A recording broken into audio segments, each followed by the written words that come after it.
If you've never been on a cruise before, there are 3 things that you're probably worried about, and one of them is completely wrong. And I'll explain which one and why. By the end of this video, you'll know exactly how cruising works, you'll know what doesn't matter nearly as much as people think, and you'll know whether cruising makes sense for you.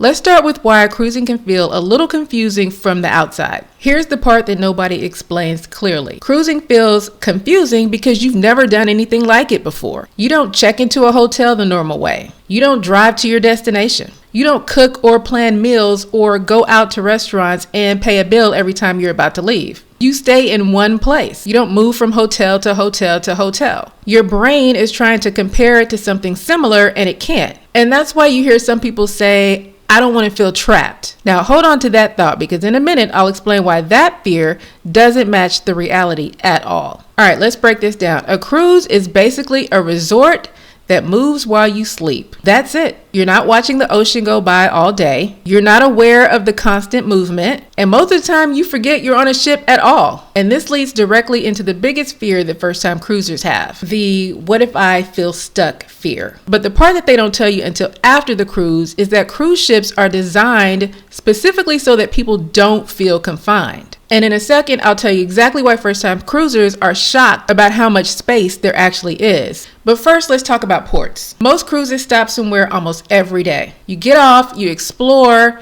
you have a good time, and then you come back. And on sea days, now that's when people realize something really unexpected.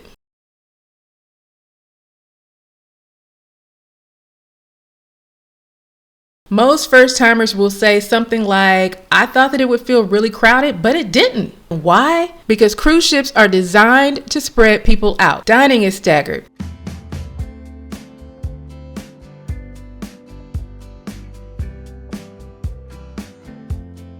They repeat the shows.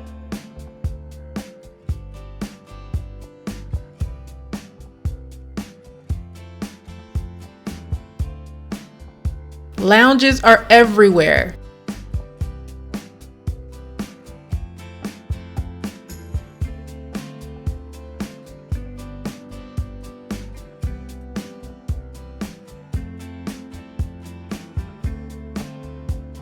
Outdoor space is constant.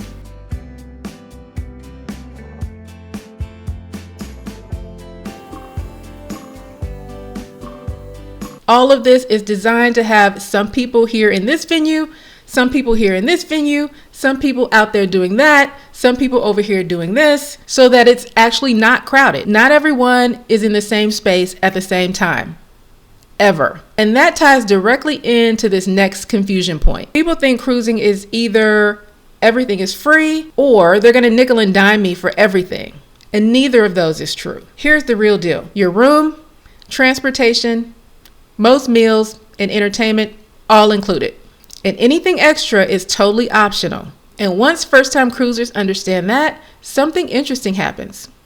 They totally relax. All right, seasickness, real talk. Let's talk about it. Yes, people worry about seasickness. But here's what most people don't realize until after their first cruise. Modern ships are incredibly stable. Most people don't feel a thing. Some feel some mild movement, but very few get seasick.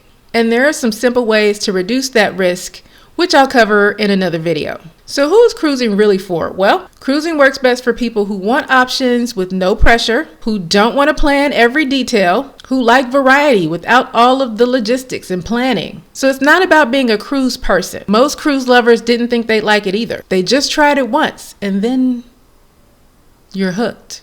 Remember the 3 things that people worry about from the beginning: feeling trapped, crowds, and not knowing how it works. Now you know how those fears don't actually line up with how cruising actually works. If this is your first cruise or you've never cruised before and you're just trying to decide whether cruising is right for you, you are in the right place. Subscribe, because this channel exists for people who don't already love cruising, to make sure your first cruise is confident and not confusing. And in the next video, we will walk through what actually happens on embarkation day step by step. See you on that ship.